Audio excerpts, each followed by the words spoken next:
Know what you would like us to talk about. That's because we're your news channel. And every morning at 6 a.m, it's breakfast on GB News.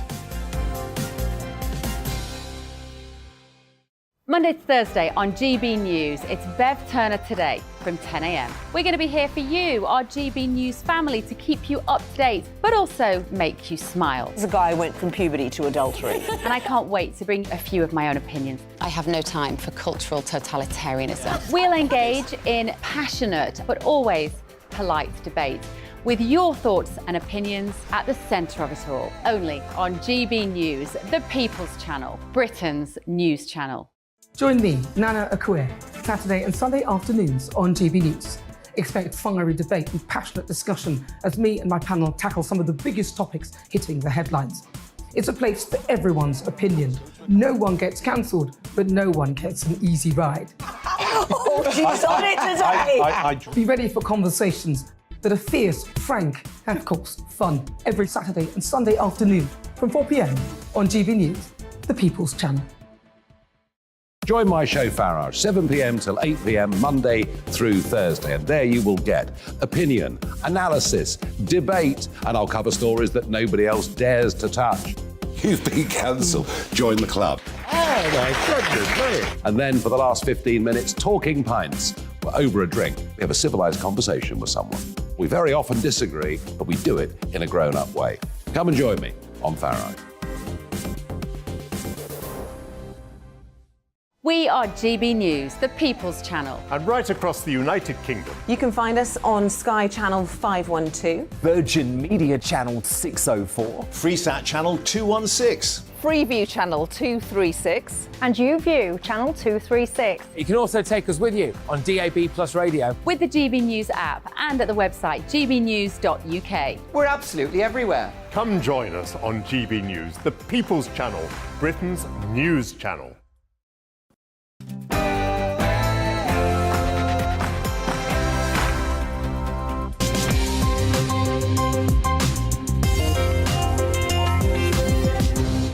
Welcome to Gloria Meets. We've got the leader of the Reform Party. Who is the real Richard Tice? Let me stand against Keir Starmer and I will beat him hands down. It's Life and Times with Ken Clarke. Yeah, Liz Truss, you say that, Prime Minister in these 2 years. Did you feel personally for Liz Truss? I feel personally sorry for her. Yes, I never fallen out with her. I was amazed, absolutely amazed. I was quite surprised she got into the cabinet. I was utterly amazed that she became Prime Minister. Plus the real me with the MP for Redditch, Rachel Maclean. I actually did. I actually went to Greenham Common. I burned my bra and I went on the marches. But first, it's your news.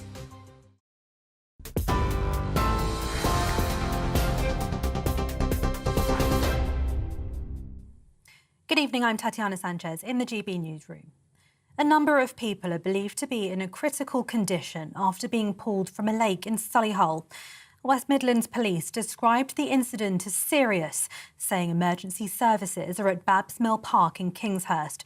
The fire service says reports from the scene and videos on social media indicate people had been playing on the ice and had fallen through.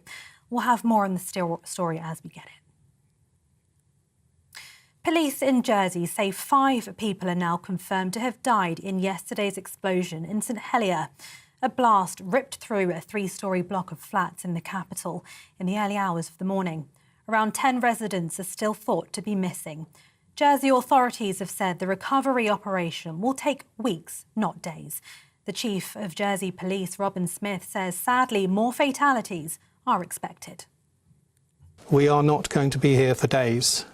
We are likely to be here for weeks, and it's important that I make that clear. This morning I spoke to the Family Liaison Coordinator who described to me the feelings of those families, and I am really, really keen to ensure that everybody properly understands the emotions that they are currently going through. So this is not going to happen quickly, it's going to happen carefully, and it's going to happen sensitively. The man accused of making the bomb that caused the Lockerbie disaster is now in US custody. 270 people were killed when a device was detonated on Pan Am Flight 103 in December 1988. The Justice Department says Libyan Abu Aghila Massoud, who's believed to be the third conspirator of the terrorist attack, will make an initial appearance in a federal court in Washington. The Nurses' Union has offered to press pause on strike action if the government agrees to hold talks on pay. The Royal College of Nursing has accused the Health Secretary of failing to negotiate properly, and thousands of members are now planning to walk out on the 15th and 20th of December. But writing in The Sun, Steve Barclay warned the action will cause significant risk to patients and added the door remains open for further talks, but he didn't say whether pay would be part of that discussion. Meanwhile, postal workers are staging fresh strikes today. The Communication Workers Union says the action could risk a Christmas meltdown. More strikes are planned over the next couple of weeks, which the unions warned will create a huge backlog of post. Royal Mail says the money allocated to the pay deal could be eaten away by the costs of further action. The cold snap, which has been causing travel disruption, is expected to continue throughout the week. Snow and ice has hit large swaths of the UK, and the Met Office says overnight frost is expected until at least next Friday. A yellow alert for snow and ice is still in place for Scotland, as well as southwestern England, and an ice and fog warning has now come into effect in Northern Ireland. Ukraine says more than 1.5 million people in the southwestern Odessa region are without power following Russian airstrikes. Officials in Kyiv say electricity in the city will be restored over the coming days, but they're warning complete restoration could take 2 or 3 more months. Moscow defended the strikes, describing them as militarily legitimate. President Volodymyr Zelensky says the situation in the region is difficult. In total, Russian terrorists used 15 drones against the Odessa region, just during one night on Saturday. This is the true attitude of Russia towards Odessa, the attitude towards Odessa residents. Deliberate bullying, deliberate attempt to bring disaster to the city. In a world first, a teenager from Leicester is now cancer-free after taking part in an experimental new treatment. 13-year-old Alyssa, who'd had leukemia, was given pre-manufactured cells from a healthy donor, which were then modified to kill cancerous T cells. 28 days after being given the treatment, she's now in remission. Doctors at Great Ormond Street Hospital hope it can be offered to children early in their treatment, ultimately giving them the chance of a better future. And Harry Kane says he takes responsibility for England's loss in the World Cup quarter-finals. The captain says he's gutted and it'll take some time to get over losing to France last night. Meanwhile, Gareth Southgate says he needs time to decide whether he has enough energy to continue as the England manager.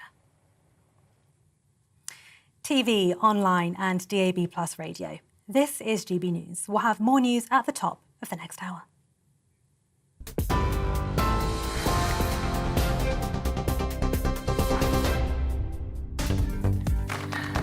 And looking ahead to this evening's weather, the UK is looking cold with freezing fog and a risk of wintry showers in places. Let's take a look at the details. Wintry showers continuing at northern coast this evening, some possible snow showers over high ground, clearer skies further west, but patchy freezing fog in the east and a widespread frost. A band of wintry showers in the southeast, bringing some snow inland later. Elsewhere, a widespread frost and patchy freezing fog once again. Dry with mostly clear skies this evening in South Wales, a few wintry showers possible at western coasts, light winds and a widespread frost expected there too. Staying mostly dry across the Midlands later, although a few wintry showers are possible in the south. Clearer skies further north, a widespread frost again, patchy mist and freezing fog in the evening. Remaining dry across much of northern England, although a few isolated wintry showers are possible. Clearer at times, temperatures below freezing, patchy mist and freezing fog once again. And a cold evening in Scotland with a continued risk of sleet and snow. Clearer skies further south, a widespread frost. Temperatures dropping quickly tonight.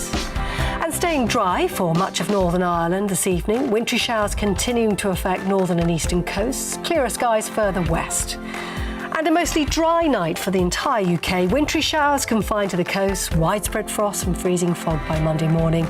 And that's how today's very cold weather is shaping up for you today.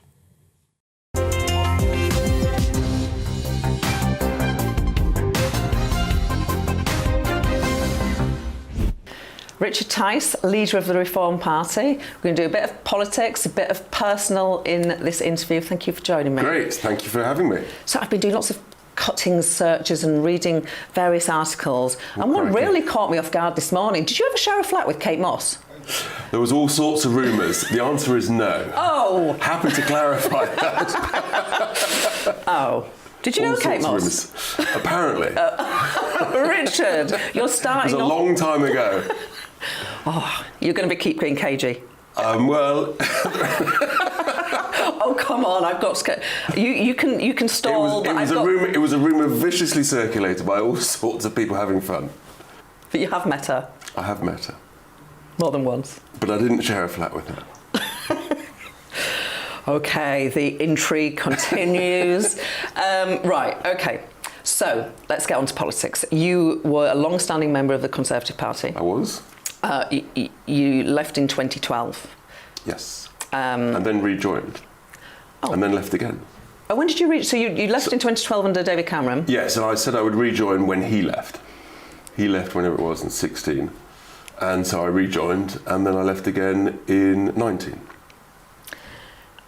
And you went to... And I joined the Brexit Party as it launched. Yeah. So that was obviously quite a moment. Yes, and now you're a leader of the Reform Party. Is it fair to say that your party is on the right of politics? That you are on the right? Yes, it is. But some of our policies are what I would call common sense policies that, in a sense, they span the divide. I think politics is shifting anyway. And the old sort of left and right, people actually just want good common sense policies that work. So, for example, we've got a massive energy crisis, and some of our energy and utility policies, even Keir Starmer doesn't agree with. I think, for example, we should have public ownership of 50% of some of our monopoly utility companies, 50% owned by British pension funds. Starmer doesn't agree with that, so arguably that's to the left of him. So look, it's a range. Our policies are what I think works for the country. Forget ideology, it's what's right for the British people, ordinary families up and down the country. But if we just take your political history and we accept that it has always been on the right, the difficulty that you as a party face is that you've said you're going to stand candidates at the next election. Everywhere. Everywhere. The danger at least is that you will make the election of a Labour government on the left more likely. Look, there's a couple of things here, which is that, firstly, vote for what you believe in, not what you're afraid of. Secondly, and crucially, and you're the first person I've said this to, but the simple fact is, in 2019, we stood down, we allowed the Conservative Party to get a thumping majority in order to run the country properly, to get Brexit done, to do it properly. And what have they done? They've ruined the economy, they haven't done Brexit properly, our public services are in a state. Frankly, they've had their chance. They've blown it, they've messed up, they've made lives worse for everybody. We stood down for them now. The right thing now for the country, not for them as a party, the right thing for a country is for them to stand down, stand aside, let me stand against Keir Starmer, and I will beat him hands down. They've had the chance, they've blown it. They've had 12 years, and the country's in the worst state ever. Someone told me yesterday, it's worse than in the late 70s. So the old thing of, if you stand against them, you'll split the vote, you'll let Labour in, and that'll be worse. Nothing could be worse than what this Conservative Party has done to our country in recent years. So they've blown it, they should stand aside, let me take on Keir Starmer, and I win hands down. With the benefit of hindsight then, standing aside, as you did in 2019, in 317 seats, you did the same in the Batley and Spen by-election. You did that to promote the Conservatives, to help, give the Conservatives a helping hand. Was that a mistake? In 2019, look, the alternative was Jeremy Corbyn, which was a horror show, and through gritted teeth, we had to make sure that Brexit was done. Yeah. They've done it really badly, they betrayed it, but the reason for Batley and Spen was actually, we knew that by-election would be a horror show. It was, we wanted nothing to do with it. It wasn't to help the Conservatives, I just knew it would be an absolute horror show, and I was right. Have you said where you're going to be standing? Yes, I have. I'm standing in Hartlepool. I've already started canvassing there, campaigning there. We've just delivered our first leaflet everywhere. Look, Hartlepool is going to be a two-horse race between the Labour Party and myself, and we're going for it hard, and I'm very confident that I can win it. And that's actually taking a Labour seat. So you're still in the market for... In fact, but it's a Conservative seat, remember, yes, it is because of the... Jill Mortimer won it back in May 21. Yeah, but it's one of those red wall Heartland seats that Labour would need to regain. Absolutely, I mean, because that really was as heartland as it gets for the Labour Party. Yeah. So you're standing in Hartlepool. And I saw a list of some of the seats that you were standing in. That's right. Or your priorities, not standing because you're standing in all seats. Except but the priority seats, I think like Barnsley East was the top or something, Mansfield was in there, I think from memory Bolsover was it? Yes, that's right. All sort of Labour confidence. Industrial heartlands, strong Brexit seats, you know, great parts of this country have been let down by both main parties. You know, Labour let down those constituencies for decades, right? And the Tories came in, they promised to level up, and they've done nothing. Absolutely nothing. And these are constituencies that actually benefited from the energy treasure we have under our feet. The coal, the gas, the oil. They understand what makes Britain tick and makes Britain competitive in the manufacturing industry. They've all been let down. How many general election candidates have been selected, roughly? I don't expect you to... So, as we speak, I've got about 600, of which we've allocated, give or take, just under a half. So we're well on the way. Now look, we're 2 years ahead, and obviously for personal reasons some people will come and go, but we're well on the way. We're being inundated with applicants to be candidates. Obviously you have to go through the whole vetting process and all that good stuff. And then we've had an absolute surge of members join us in recent weeks. We've had over 7,500, literally, since Liz Truss left office.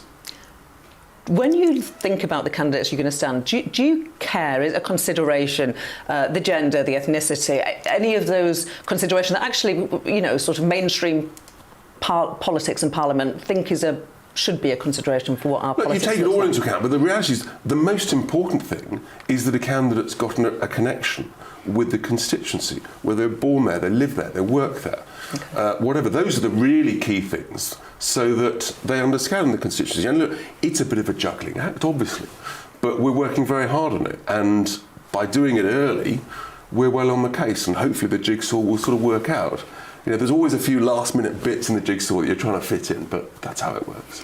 And the vetting process, so that is to look out for things like... You've just got to do the stuff, and every party, you always end up with one or two horror shows. It just happens. But we're doing the best we can. You know, it's social media, it's stuff they've written. You know, if they've said daft stuff, horrific stuff, written bad stuff, and you have to look back a long way. That's just, and there's a cost and a process to it, but it's important to do it. So you spent most of your life in business. You're now in frontline politics. You are the leader of a political party, standing candidates in every seat at the next election. What level of abuse have you had since becoming a frontline politician? That's a really good question. Look, in the European elections, it was extraordinary. We were holding rallies and there were placards, Nazis, racists. I thought, wow. So pretty grim, actually. But you've been a politician, you understand it. You just develop a certain sort of leatherness to the skin and let it bounce off, and try not to look at social media and all that stuff. I can deal with it, actually. The worst bit really is for the family, the children, and the extended family who may be fortunate or less fortunate to share the same surname, and then they sort of join the dots. And how old are your kids? My kids, they're all now in their early 20s, give or take. They're almost all off the payroll, but they're doing great. Yeah. Do you still have your mum and dad? Sadly not, no. Both passed away in recent years. Mum passed away actually in the middle of the European election campaign in 19, which, as you can imagine, I mean, that campaign was insane. We were everywhere, and so it was a really difficult time because Mum passed away, and then we had the funeral during the middle of the campaign, and it was a moment really I couldn't stop. And so my brother and sister did a brilliant job dealing with everything that had to be dealt with. But for me, I was just full steam ahead, so it was a difficult time. You went to your mum's funeral? Yes, I did. Yes, but it was a sort of... Look, it's always a horror show.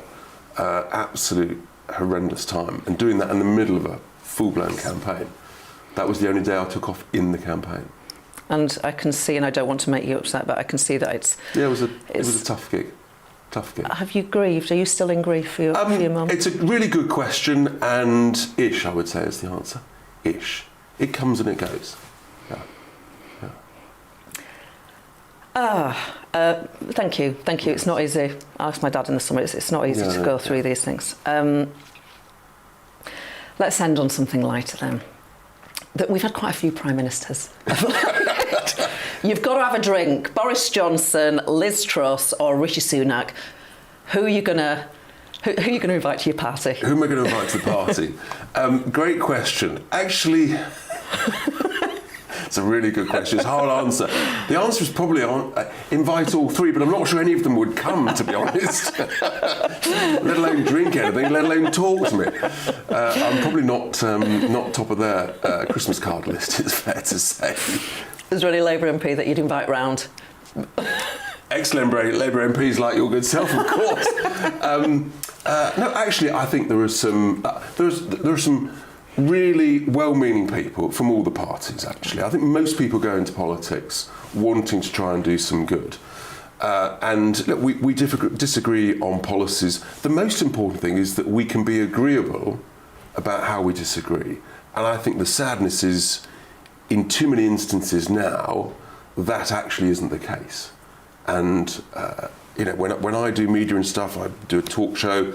It's finding it hard now to get MPs from other parties to even come on the show and talk, and I think that's a shame. Have you ever been scared, by the way? We talked about abuse and sort of in your role in politics, not like watching a horror movie. You talked about the abuse, you talked about the placards that you saw. Have you ever felt intimidated? Yeah, it's a good question. Not yet. Right. Mercifully. Let's hope it never happens. There was the slightly strange case of a cyclist who came cycling past me as I was walking down the street a couple of years ago in London, actually talking to a homeless chap, and the cyclist shouted, "Stab him, stab him, stab him," saying that the homeless gentleman should stab me. What's the point of all this? I mean, we've just got a view, and it's politics. We're all trying to say, well, we think the country should be run better this way or that way. I guess he didn't agree with Brexit. And finally. So, how well do you know Kate Moss? I don't. Okay, Richard Tice.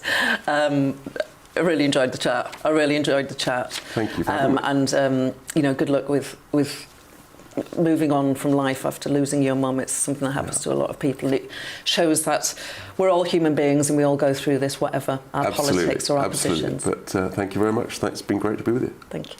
Coming up, it's Life and Times with Ken Clarke. So the idea of abolishing the House of Lords and replacing it with an elected institution with proper parliamentary powers, and not a weak one, I'm entirely in favour of that, have been throughout my entire political career. Quite a few Conservatives are. Coming up, Rachel Maclean.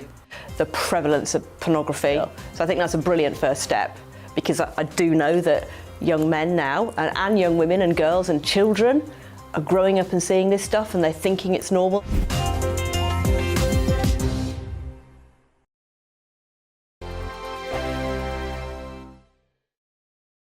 We are GB News, and we'd like to say thank you to each and every one of you for bringing us your conversations, for helping our great nation find its voice. We are here for you on radio, television, and online, across England, Scotland, Wales, and Northern Ireland. It's not the BBC, you actually get your facts right. We are proud to be GB News, the People's Channel, Britain's news channel. Monday to Thursday, 9 p.m. till 11 p.m. Join me, Dan Wootton. I'll bring you the sharpest takes and hottest debates. Do you not believe in prison? I don't believe in prisons. I'm completely stunned. I guarantee you there'll be no spin, no bias, no censorship. I actually was personally quite offended by it. And no reason to go to bed. So I guess they've always been quite woke. That's Dan Wootton tonight on TV, radio and online. Monday to Thursday from 9 p.m. till 11 p.m. on GB News. The People's Channel, Britain's news channel. Hello there, it's Eamon Holmes here from Breakfast on GB News. We're not just on your television and your screens, you know. We're on DAB plus digital radio, so you can listen to your favourite shows on the move. If you've not yet listened to GB News Radio, it's very simple. We're on your radio player and TuneIn apps, on your smart speaker, phone or tablet, or online at gbnews.uk. Take us with you wherever you go. GB News Radio. You never have to miss a moment of the People's Channel.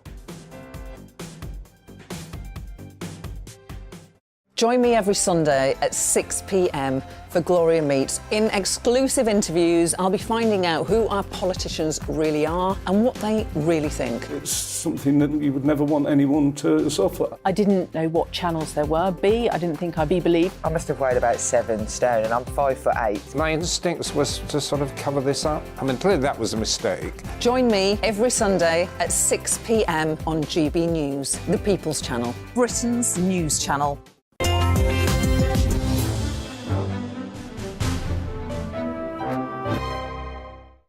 Ken Clarke, it's a pleasure to be in your home. Thank you for having us. You held some big offices of state, Chancellor of the Exchequer, Home Secretary, Health Secretary. You had big jobs. But I think you got a relatively good press for a senior politician. I mean, no one really gets a good press as a major politician, but people were kinder to you and liked you more than most. How did you do it?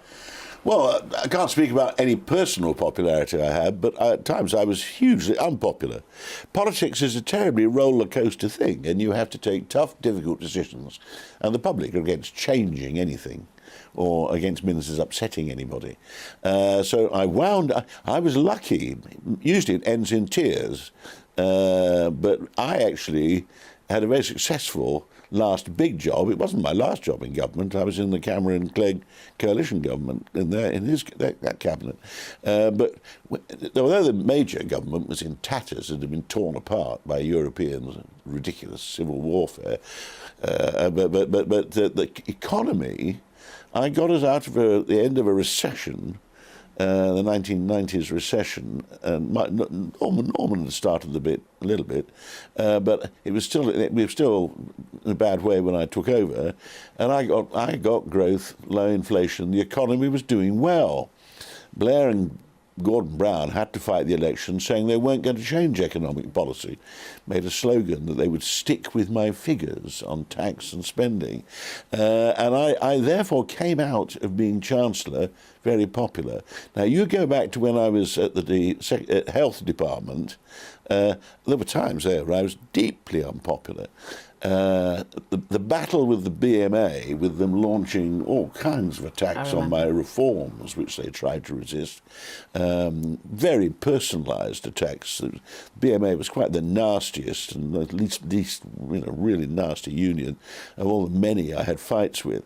But the worst time was when I had a 7-month ambulance strike.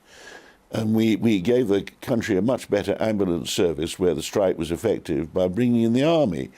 But that was hugely unpopular with the public, and I really was deeply, deeply unpopular then. So it was a bit of luck that I finished on a particularly high note.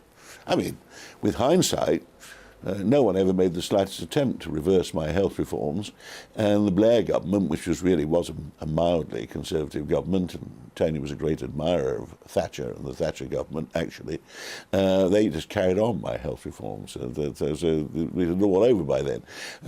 But yeah, I did manage to finish on a high note when I was Chancellor. We got used to about 3% growth and 2% inflation, and living standards continued to rise into the 2000s for as long as they stuck with my policies.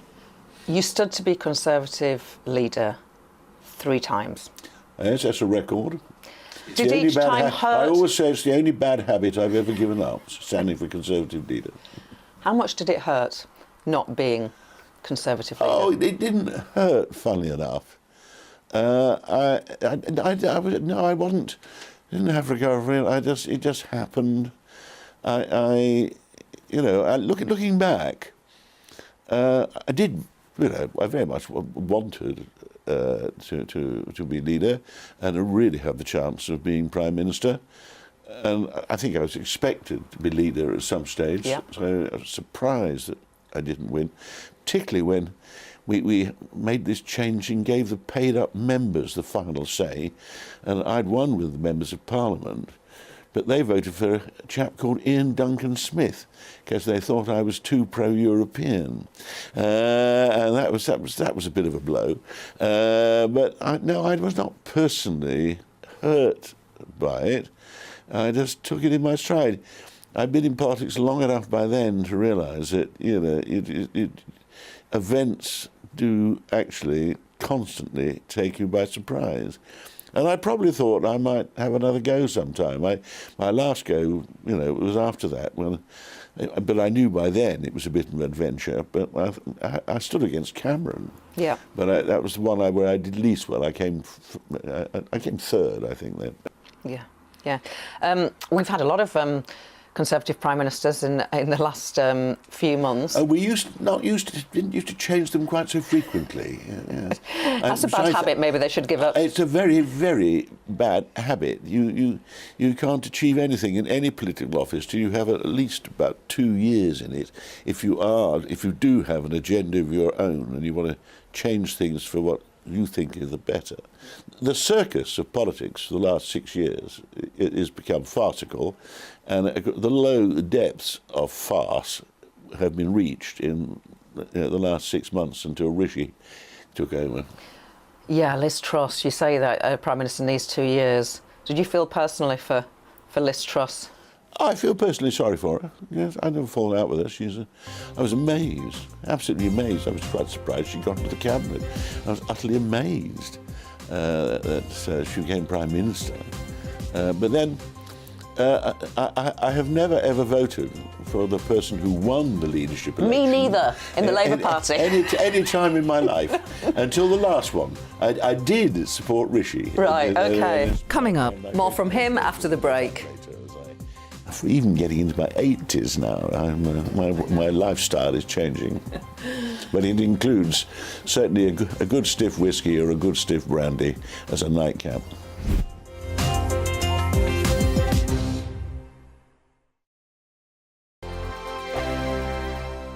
Monday to Thursday nights on GB News. At 6, it's Dubes & Co. 7 o'clock, Farage. At 8, join Mark Stein. And at 9, Dan Wootton Tonight, followed by Headliners. On TV, radio and online. This is GB News. We are GB News, the People's Channel. Why not take us home with you by visiting the GB News shop at gbnews.store. You'll find all the official merchandise, a really good present actually for yourself, your friends or your family. We ship across the UK mainland at no extra cost. GB News, the People's Channel. Here on GB News Live, we'll be keeping you in the picture, finding out what's happening across the country and finding out why it matters to you. We'll have the facts fast with our team of reporters and specialist correspondents. Wherever it's happening, we'll be there from 12 noon on TV, radio and online. GB News, the People's Channel, Britain's news channel. Monday to Thursday on GB News, it's Bev Turner Today from 10 a.m. We're going to be here for you, our GB News family, to keep you up to date, but also make you smile. There's a guy who went from puberty to adultery. And I can't wait to bring a few of my own opinions. I have no time for cultural totalitarianism. We'll engage in passionate, but always polite debate, with your thoughts and opinions at the centre of it all. Only on GB News, the People's Channel, Britain's news channel. Hi there, it's Stephen and Anne. At breakfast from 6 a.m, you'll always be caught up with everything you need to know, the latest headlines, opinions and debates. We'll bring you the good news and the bad, but most of all, we're here for you. Remember, send in your views and let us know what you would like us to talk about. That's because we're your news channel. And every morning at 6 a.m, it's breakfast on GB News.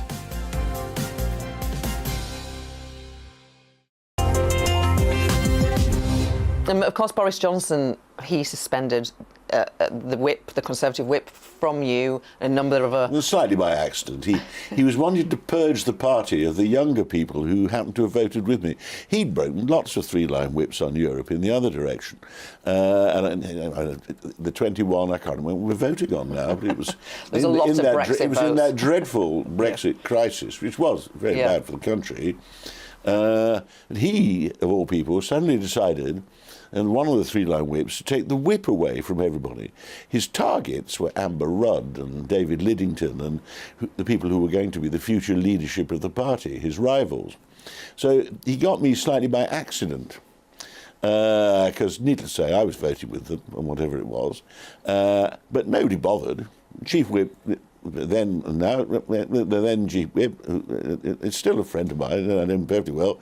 He never told me he was taking the whip away. No one ever wrote to me. I read in the newspapers I'd lost the whip. Carried on as before. He offered me a peerage when I retired. I was retiring already, so it didn't make any difference to me. I'd announced my retirement at the next election. I stood down, was offered the peerage, and everybody assumed I'd take the Conservative whip in the House of Lords, which I do now. I'm a lifelong mainstream Tory. It was just a minor incident in my political career. Yes, and as you say, you're in the Lords now. This week, Keir Starmer has said if he wins, the Lords will go. Would you vote to abolish yourself? Oh yes, I've always. It's a ludicrous, anachronous institution, particularly given our politics has now become populist and polarised. Our Western democracy, seriously, it's not working properly. Neither is most of the Western democracies in the present angry mood of protest and populism swept America's worse than we are. And you need a strong, elected upper house, a Senate. I quite like going and pottering around in the House of Lords, but it's a bizarre anachronism. My friends find it difficult to get me persuaded to take it very seriously, and certainly if you get prime ministers like Boris Johnson, took the slightest notice of it. It doesn't take much notice of the Commons, and we do need stronger parliamentary institutions. So the idea of abolishing the House of Lords and replacing it with an elected institution with proper parliamentary powers, not a weak one, I'm entirely in favour of that, have been throughout my entire political career. Quite a few Conservatives are. Now, I've read your memoir, your autobiography, A Kind of Blue, and there's lots of interesting political stuff, but there was one personal anecdote about, well, I'll read it out.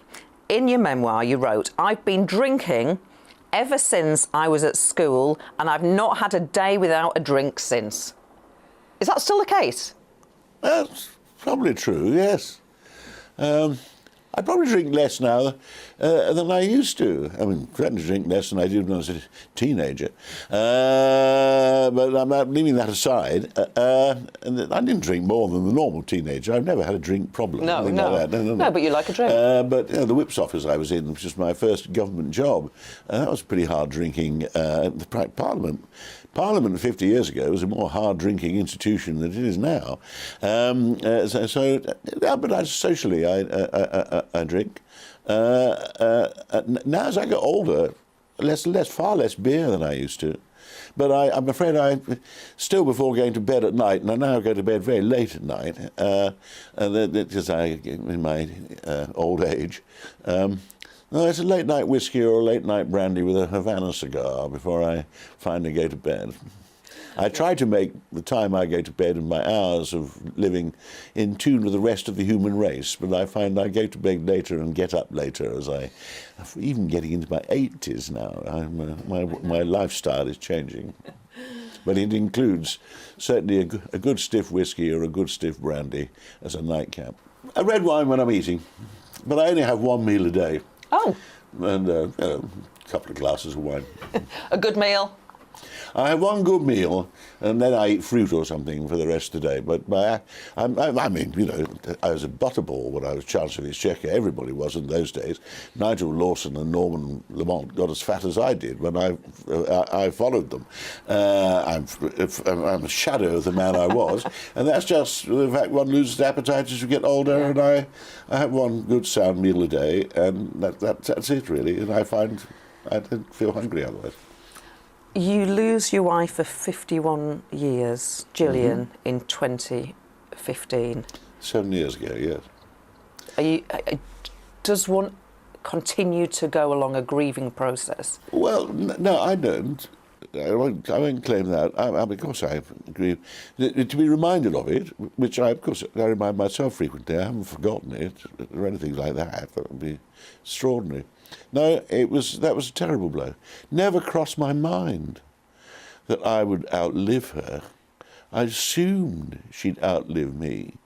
Her life was less mad than mine, although she was a huge importance to my way of life, and gave me a real family life, and kept me sane and normal, and in the middle of all the extraordinary things we were in the middle of because of my job, and she handled the appalling problem of being a politician's wife. She just did it. She got, I stopped making jokes about her being a one-parent family, bringing up my children, because she was. They saw me at the weekend when they were lucky, at the height of my career, and I used to insist on taking the whole of August, trying to vanish somewhere in Europe, to actually spend a month living with my family. And just being an ordinary family man. I always got called back in crises. But anyway, I won't go on about it. But she kept me a human being, and she gave me normality in my life. And she was terrible misfortune. So she was unlucky to have illness, and then she died. What nowadays wouldn't have been when we were children, but nowadays, to die in your mid-70s is unlucky, certainly, particularly for a woman. And here we are, 7 years later. I remember her gratitude, as well as, above all, with great affection. We made our golden wedding. We got 50 years in. It's a lovely note to end on.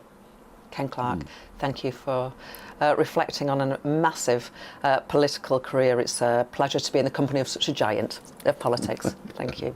We haven't been very political.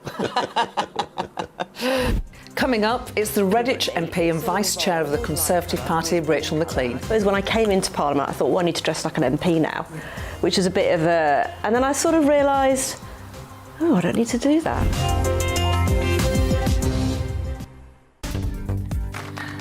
And looking ahead to this evening's weather, the UK's looking cold with freezing fog and a risk of wintry showers in places. Let's take a look at the details.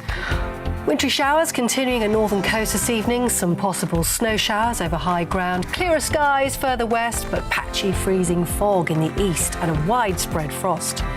A band of wintry showers in the southeast, bringing some snow inland later. Elsewhere, a widespread frost and patchy freezing fog once again.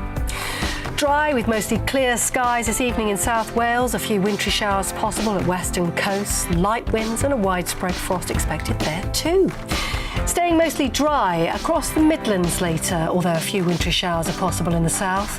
Clearer skies further north, and widespread frost again, patchy mist and freezing fog in the evening. Remaining dry across much of northern England, although a few isolated wintry showers are possible. Clearer at times, temperatures below freezing, patchy mist and freezing fog once again. And a cold evening in Scotland with a continued risk of sleet and snow. Clearer skies further south, and widespread frost. Temperatures dropping quickly tonight. And staying dry for much of Northern Ireland this evening. Wintry showers continuing to affect northern and eastern coasts. Clearer skies further west. And a mostly dry night for the entire UK. Wintry showers confined to the coast, widespread frost and freezing fog by Monday morning. And that's how today's very cold weather is shaping up for you today.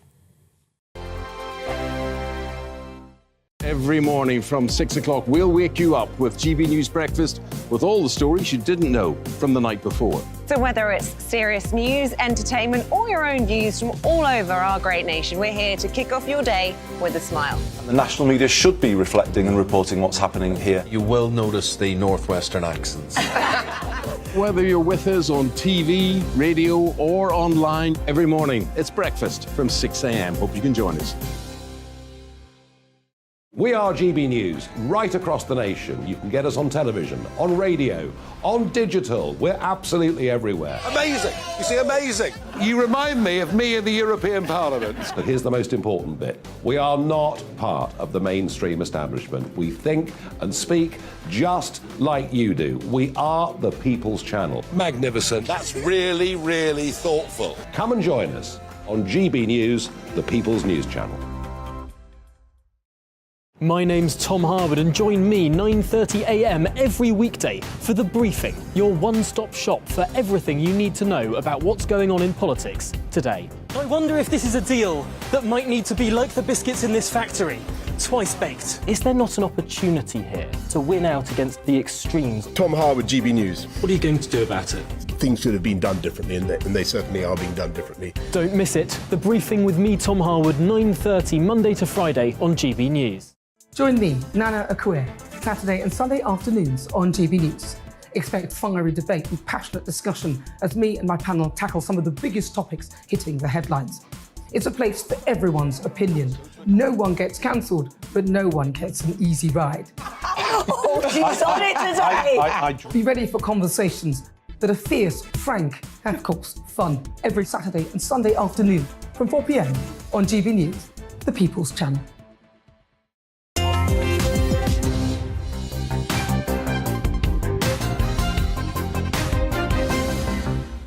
Rachel Maclean, you're now Vice Chair of the Conservative Party. When did you realise you were a Conservative? Have you always voted for the Conservative Party? Well, to tell you the truth, and this is actually not a secret, my colleagues do know this, no.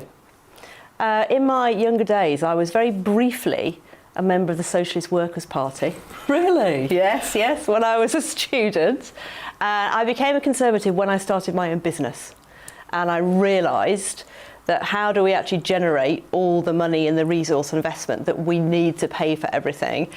That comes from businesses, people starting businesses and paying wages so that their employees can pay tax. And it was that, and it wasn't until my early 30s that I actually became a Conservative. Wow. I want to know more about Rachel, the member of the Socialist Workers' Party. So you at university? Yes. Did you sell a paper? No, but I went on marches. I actually did. I actually went to Greenham Common. I burned my bra and I went on the marches. Yeah, I did all of that. And I actually also went on, because I was a psychology student, and in those days they were just phasing out some of the animal experiments. Yeah. But I did go on like demos to stop them experimenting on animals when I was a student at uni. So yes, I've had a very checkered past. Goodness, you know when they ask you in your selection interview, for do you want to be, have you got anything you need to tell us? Did you always say, I said no, and I've got loads. No, I did, I've told them. This is full disclosure. I have told my colleagues in the tea room, and they thought that was quite hilarious. Did you ever, lots of us have done marches, did you ever take more direct action? No, I think we did try to actually go and liberate the monkeys, me and my friend Liz, and we went round the back of the psychology building and we couldn't find them, they were all locked up, so that was about the size of it. Yeah. but no, other than that, not just marching and protests and that sort of thing.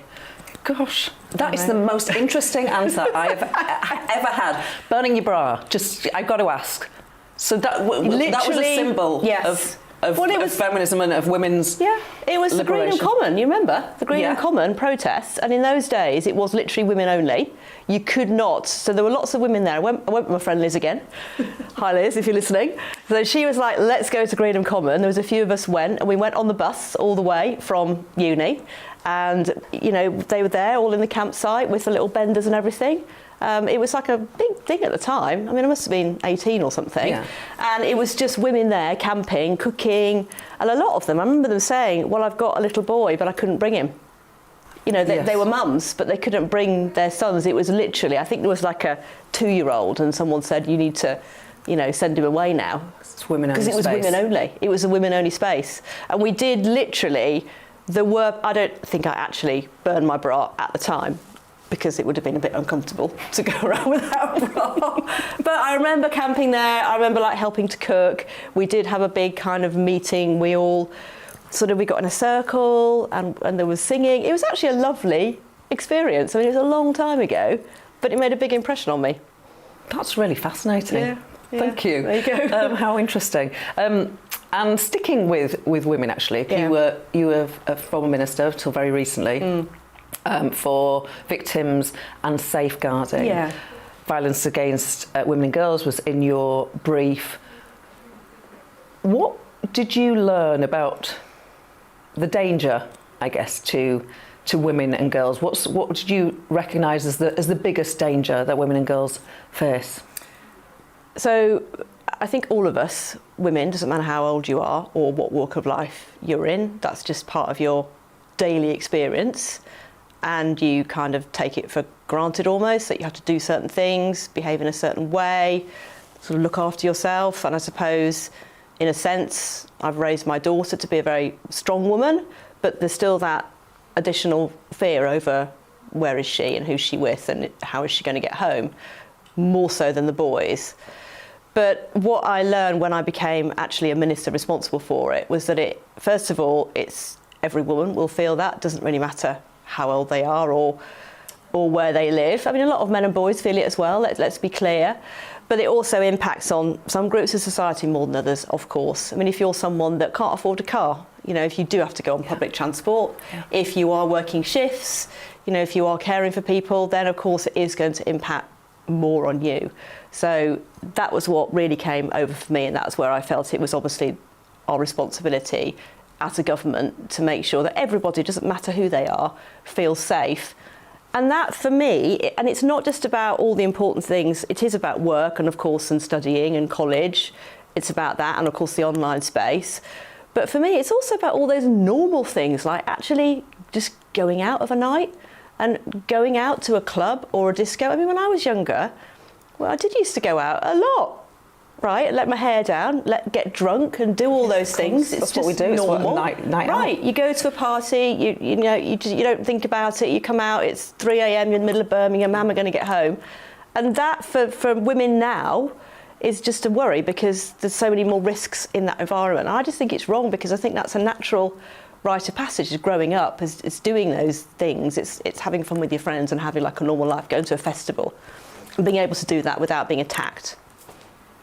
What do we do about it? Some people say that there's a spectrum, that it starts with catcalling, wolf whistling, and it can escalate to something, along the way you might start flashing, and then it gets to something much more dangerous, that there is a continuum there, and that one thing to do is to have misogyny as a hate crime, but that might not be your solution. Is there something that you do think is a solution? Yeah, I mean, I think there's a lot of debate in this space, and I think the online space I just referred to, the prevalence of pornography. I mean, we were discussing this yesterday in the online safety bill. So I think that's a brilliant first step, because I do know that young men now, and young women and girls and children, are growing up and seeing this stuff, and they're thinking it's normal. It's a very few small steps to go from, stuff that you think everyone's looking at, it's all right, it's a normal part of teenage experimentation, to quite extreme and violent and abusive things. So we do need to sort that out. But, you know, your wider question about what do we do on the streets, I think the government actually is doing a lot of very good things. You and I have spoken about these in the past, and you've kindly had me on your show. We've done a huge amount of work, you know, in the violence against women and girls space, and successive prime ministers and home secretaries have pushed it. There's a lot of work we need to do. You know, it starts with education. It starts with the sort of stuff you're seeing now on the tube. Have you seen the Enough campaign posters? Yes. They're actually brilliant, because it's saying we don't accept this. It's not normal to behave like this on the street. And that's about like pressing against against a woman. Some men use a very tight space of an underground carriage to press up against a woman. And also the kind of domestic abuse, the dynamic that if you have got a friend or a partner and you see this kind of behaviour, this dynamic of coercive control, that kind of behaviour, that isn't a normal relationship. That's not a sign that, oh, he just loves you. You know, this is wrong, and you can actually call it out and you can get help for that person. So it's about raising awareness across the whole of society. Because I don't think this should be left to women to fix it. It should be society as a whole that fixes it.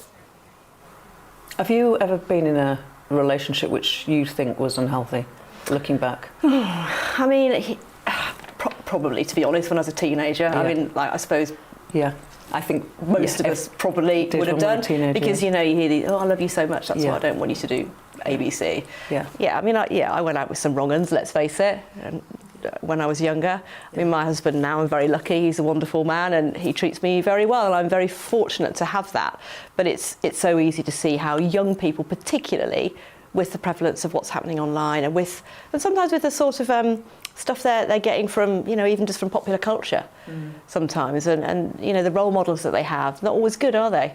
And just with that former victims minister hat on, just to look at Parliament, there's some people who are being, some MPs, not a huge amount, but they're very serious crimes. The accusations made of them, of course, one MP has been convicted. Do we do enough in Parliament? For example, if you have been accused of a very serious sexual assault, for example, should you be able to come into Parliament while that investigation takes place? I think it is a live issue. As you know, we've just had a by-election in Chester, obviously. We had someone that had to stand down. So this happens across Parliament, and I think that since I've been an MP, there's been a lot done. So we have made a lot of progress, and there's been some brilliant work done by Andrea Leadsom and various speakers to set up better complaints procedures, because I think it's not been a good place to work. We always have to have a process. If someone's accused, there has to be a process. But what I would expect is the various political organisations and the parliamentary authorities to think about the safeguarding in that situation. And it is difficult, because we saw someone recently accused who now it turns out there was no case to answer. So you've always got to get that balance right. There has to be due process and justice in this situation. So, as we were saying, you're Vice Chair of the Conservative Party. Why do you think so many of your colleagues are standing down? I don't think there's so many of them. I think it's a normal part of the cycle. You're always going to see people. I think we probably have got about the same number as we did in the run up to the last election. Because obviously there's some people who just want to move on to other things. There's some people who are reaching the end of their careers. So, you know, what I do know, I think it's quite healthy that you get that turnover. You need diversity, you need sort of new blood coming in. And, you know, there are people also who perhaps think, well, you know, I've given it my best shot. I've actually spent a lot of time of, you know, my adult life in this place, and now I want to do something else. In one of the many leadership contests late, I think it was after Boris Johnson stepped down, because you backed Sajid Javid. He didn't get onto the ballot paper, but you were an early backer of his. You must feel sad that he's going. Yeah. I mean, he's obviously my constituency neighbour, and he's been someone. So loyalty counts for a lot for me. So when I actually started my political journey in 2013, when I fought a seat in Birmingham. I fought Birmingham Northfield, which was a Labour seat, and I didn't win it. But one of the first people to actually ever come out and help me was Saj. And he came out back in 2013, he'd bring his team, he'd come and walk the streets with me. So he's backed me all that time. So yeah, of course, I'll miss him. But you know, he will, I'm sure, go on to do other things. He's a very talented person. A lot of MPs, it's very easy for men, actually. They just put a suit on every day and they come to work and they all look the same. And so when someone says, oh, you know, so-and-so, and they go, what does he look like? And you go, you know, middle-aged, wears a suit, brown hair or balding. But for women, I suppose the uniform for women perhaps is quite conservative with a small c. Don't let your clothes attract any attention. You don't do that. You always embrace colour. You're very stylish and you have your own unique fashion sense. Why is it important to you to use your clothes and your fashion to stand out, to make a statement? Gosh, do you know, it's something I didn't really do it deliberately. It sort of evolved. I've always liked colour. I've always worn colour. And I suppose when I came into Parliament, I thought, well, I need to dress like an MP now, which is a bit of a... And then I sort of realised, oh, I don't need to do that. And there's a little bit of freedom that comes with getting a bit older and being a bit more confident in your own skin and realising that you don't actually just have to wear a blue suit. I mean, lots of people wear blue suits, that's fine, it's up to them. But I kind of like colour. I also I really embrace second-hand clothing. So I try and buy, this is off from eBay, all my things I'm wearing now from eBay. I try and buy second-hand. And I think it's fun to do that. And actually there's another kind of serious point in that my constituents can always see me in the chamber. So they do like it because when I'm sitting in PMQs, they can spot me and they know that I'm in there and, I'm asking questions about Redditch. So there's also a kind of political strategy behind it as well. Rachel, the reason we do these interviews is to find out things that we didn't know about politicians, and I've really felt that we've done that today. Rachel Maclean, the teenage Trotskyist. Not quite, yeah. Thank you so much. Pleasure. Thanks for having me on. Thank you. Thanks for watching Gloria Meets. I'm back next Sunday at 6 with more revealing interviews.